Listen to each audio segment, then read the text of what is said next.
आइए समझते हैं सावित्री का रहस्य। आत्मकल्याण के लिए गायत्री पार्वती की दिव्यता का आश्रय लेना पड़ता है। गायत्री की तीन विभूतियां हैं, प्रज्ञा, श्रद्धा और निष्ठा। पार्वती के दो पुत्र हैं, बुद्धि के देवता गणेश और षट चक्रों के अधिष्ठाता षडानंद कार्तिकेय। तीसरा नंदी हैं, जो वृषभ होते हुए भी इस परिवार का अंग बन गए हैं। शिव का प्रख्यात पुरुषार्थ गंगा अवतरण है। उन्होंने भागीरथ को आगे करके स्वर्गलोक से गंगा का अवतरण पृथ्वी पर संभव कराया था। यदि शिव का सहयोग न होता तो गंगा संभवतः पाताल को चली जाती। उन्हें स्थिर रखने का श्रेय शिव को ही है। गायत्री और पार्वती की शास्त्रकारों ने अनेक स्थानों पर समता की है। दोनों सौम्य हैं, दोनों ही तप और योग की प्रवृत्तियां हैं। एक का वाहन हंस है तो दूसरे का नंदी। दोनों की उच्च और आदर्श प्रकृति है। जो इनकी शरण में जाता है वह मनुष्य कलेवर में ही देवोपमा होता है। उनकी विवेकशीलता गंगा के समान पवित्र और तरण तारणी होती है। अधिक जानने योग्य बाह्य और शिव का वाम पक्ष है। बाह्य की पंचमुखी सावित्री और शिव की चंडी कुंडली हैं। सावित्री से पंचकोश जागृत होते हैं। हर कोष में एक से बढ़कर एक विभूतियां हैं। प्रज्ञा, संपदा, प्रतिभा, प्रवीणता के अतिरिक्त पांचवी शक्ति का नाम रणनीति, शस्त्र, संसाधन। उसके आधार पर ऐसे दिव्य शास्त्र विनिर्मित हो सकते हैं जैसे रामायण में और महाभारत काल में प्रयुक्त हुए थे।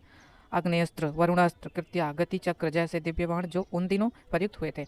भरत ने अपने बाण पर बिठाकर हनुमान जी को लंका भेजा था ताकि वे लक्ष्मण जी को जीवित रहते सजीवनी वहां तक पहुंचा सके। अर्जुन ने पाताल फोड़कर जलधारा भीष्म की प्यास बुझाने के लिए निकाली थी। राम ने गोलाई में उगे 7 ताड़ वृक्षों को एक ही बाण से भेदा था। एकलव्य ने कुत्ते के होठ बाण प्रहार से सिए थे। राम का बाण जयंत का पीछा करने निकल पड़ा था और अम्बरीश को सताने पर विष्णु का चक्र दुर्वासा के पीछे लग गया था। भस्मासुर, मरीच, कुंभकर्ण, रावण, मेघनाथ आदि ने जो वरदान पाए थे वे दिए तो शिव ने ही थे, पर उनमें विज्ञान सावित्री का था। विश्वामित्र ने यही पक्ष राम लक्ष्मण को उस समय सिखाया था जब उन्हें शिव धनुष तोड़ना था और रावण को महामावीय असुरों के साथ लोहा लेना था। उन दिनों सुरसा, ताड़का, शूर्पणखा, तिरजटा तक इन प्रसंगों में प्रवीण परंगत थी। खरदूषण आदि दैत्यों के अंत का तो ठिकाना ही क्या था। इस स्तर के प्रपंचियों के साथ लोहा लेना सरल नहीं था। वह दुष्कर कार्य दिव्य शक्तियों के सहारे ही संभव हो सकता था। विश्वामित्र गायत्री के दृष्टा और सावित्री के प्रयोक्ता थे। वे गायत्री का आश्रय लेकर राज ऋषि से ब्रह्म ऋषि बने थे और सावित्री के सहारे नई सृष्टि रचने के लिए ब्रह्मा जी से प्रतिद्वंदिता करने लगे थे। उन्हें शिष्य हरिश्चंद्र की तरह विश्वविख्यात हुए और परशुराम की तरह सहस्त्रबाहु के भुजाओं को छेदने में समर्थ हुए थे। रघुवंशियों के गुरु तो वशिष्ठ थे, पर अनेक आड़े अवसरों में विश्वामित्र ही काम आते थे। शकुंतला विश्वामित्र की ही पुत्री थी, जिसने चक्रवर्ती भारत को गोदी में खिलाया और आर्यावर्त का सुव्यवस्थित सीमाओं वाला विशाल भारत बनाया। विश्वामित्र का ऋषित्व गायत्री का अनुदान था और उनका प्रचंड पुरुषार्थ सावित्री का वरदान। इसी बल पर उन्हें राजा हरिश्चंद्र को परीक्षा लेने उस परिवार को फिर से सचिव बनाकर यथास्थान बिठा दिया था। सावित्री के अपने रहस्य हैं। उनका उल्लेख विश्वामित्र कल्प ग्रंथ में संकेत शैली में किया गया है। देखने में लगता है कि भौतिक सिद्धियों का समग्र क्षेत्र सावित्री विज्ञान के इर्द गिर्द घूमता है। जिन दिनों अध्यात्म विज्ञान के क्षेत्र में विद्या के जानकार थे, उन दिनों यह श्रृंगी ऋषि स्तर के प्रयोक्ता भी थे, जिनके अनुग्रह से राजा दशरथ के भगवानों के जन्मदाता बने और शाप देकर मारे तक्षक को जीवित बनाए रखा और नियत अवधि के भीतर परीक्षित का प्राण हरण कराया। यह सावित्री का विलोम है। अनुलोम से वरदान और प्रतिलोम से शाप की वर्षा की जा सकती है। समुद्र पर पुल बना देने और स्वर्ण खचित लंका को घास की तरह जला देना किन्हीं भी शरीर द्वारा संभव हुआ हो, पर वह था सावित्री शक्ति का चमत्कार, जिसे प्रयोक्ता ने सही प्रयोजन के लिए सही अवसर पर क्रियान्वित किया। सतयुग में सावित्री विद्या को ही अनिष्ठा से निपटने के लिए काम में लाया जाता था। चंडी का उपयोग और उद्भव उससे पीछे का है। उसे तब उत्पन्न किया गया जब चंडमुंड, रक्तबीज, शुंभ, निशुंभ, मधुकेटव, महिषासुर जैसे दैत्य अपनी क्षमताओं और उदंडताओं का चरम सीमा तक ले पहुंचे थे। वे महाशक्ति को अपनी पत्नी बना लेने तक की धृष्टता करने लगे थे। देवता हतप्रभा हो चुके थे। उन महादैत्यों से निपटना देवताओं की शक्ति के लिए संभव नहीं रह गया था, कारण कि वे युद्ध में भी निर्धारित नीति का पालन करते थे और असुर सभी मर्यादाओं को छोड़कर जो संभव था बुरे से बुरा कृत्य कर गुजरने पर कटिबद्ध रहते थे। ऐसे से कौन निपटे, कैसे निपटे। सोचा गया कि दुष्टता से निपटने के लिए सज्जनता काम नहीं आती, उससे बढ़ी चढ़ी दुष्टता अपनानी पड़ती है। हाथी को छाकने में घोड़ा काम नहीं देता, उस पर तो आक्रामक सिंह ही करता है। उस युग के महादैत्यों से निपटने के लिए चंडी का प्रकटीकरण हुआ और वह जन्मते ही विकट संग्राम से जुट गई। असुरों के साथ नीति क्या बरतना, दो भुज वालों से दो भुजाओं से लड़ना क्या। चंडी ने 10 भुजा प्रकट की, 10 में शस्त्र संभाले। असुर बिना वाहन के थे, पर चंडी ने सिंह को अपना सहयोगी बनाया। वह कहने भर का वाहन था। वस्तुतः असुरों की सेना को विदीर्ण करने में लगा हुआ था। असुरों की क्षमता और कुटिलता को देखते हुए देवी आवेश में उन्मत्त होकर लड़ने लगी। रक्तपात करने के लिए उसके खप्पर भरने लगी और जीवन हाथों की तरह सीमा छोड़कर इस प्रकार लहराने लगी मानो असुरता का समग्र रूप ध्वंस करके ही रहेंगी। यह दुर्गा चरित्र है जो मार्कंडेय पुराण और दैवी भागवत में विस्तार पूर्वक लिखा गया है।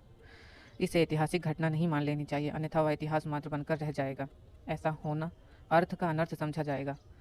चंडी अध्यात्म विज्ञान का एक भौतिक पक्ष है जो सामान्य विधि से न सुलझ पाने वाले समस्याओं के समाधान हेतु प्रयुक्त की जाती है। सामान्य विग्रहों का उपयोग सामान्य साधनों से किया जाना चाहिए।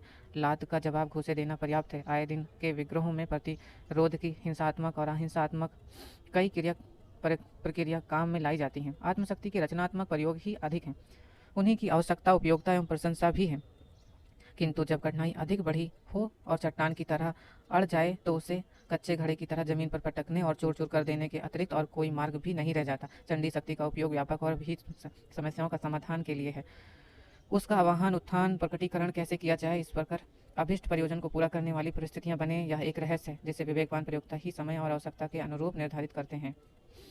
ओछे और घटिया तांत्रिक लोभ वश किसी पर एहसान दिखाकर उससे अनुचित प्रकार के लाभ उठाने के लिए प्रयोग करते हैं। व्यक्तिगत राग द्वेष में जिस प्रकार आवेशग्रस्त कोई प्रहार करते हैं, उसी प्रकार अघोरी प्रकृति के लोग राग द्वेष के कुचक्र में पड़कर किसी के विरुद्ध मरण, अपंगीकरण, उच्चाटन के त्रैदाशक और मोहन वशीकरण के द्वारा स्वेच्छाचा सहयोग के कारण बनाते हैं। ऐसे कार्यों में कृत्य स्तर के वाम मार्गी प्रयोग का उपयोग किया जाता है। उनमें डाकनी, साकनी स्तर की निकृष्ट, पिचासनी, बैताल जैसी शक्तियों का उपयोग होता है। करते समय तो प्रारंभिक आक्रमण की तरह उसका लाभ तत्काल दिखता है, किंतु नैतिक नियमों की प्रतिक्रिया अपना काम करती हैं और देर सवेरे अनुचित आक्रमण करने वाले अथवा अनैतिक लाभ लेने या दिलाने वाले उस अनर्थ को दैवी दंड प्राप्त कराती हैं। सावित्री विद्या के अंतर्गत भी प्रहार वैसे ही हो सकते हैं, पर वे व्यक्तिगत प्रयोग के लिए नहीं किए जाते। उसका संसाधन तभी होता है जब किसी बड़े अनर्थ के बड़े प्रतिकार की आवश्यकता हो। सावित्री को सरस्वती भी कहा गया है। उसे ज्ञान विज्ञान की अभिवृद्धि के लिए, उचित अभ्युत के लिए, नीति और न्याय की रक्षा के लिए प्रयुक्त किया जा सकता है। महाभारत वन में पार्वती देवी सरस्वती और जिज्ञासु तच्छर संवाद है।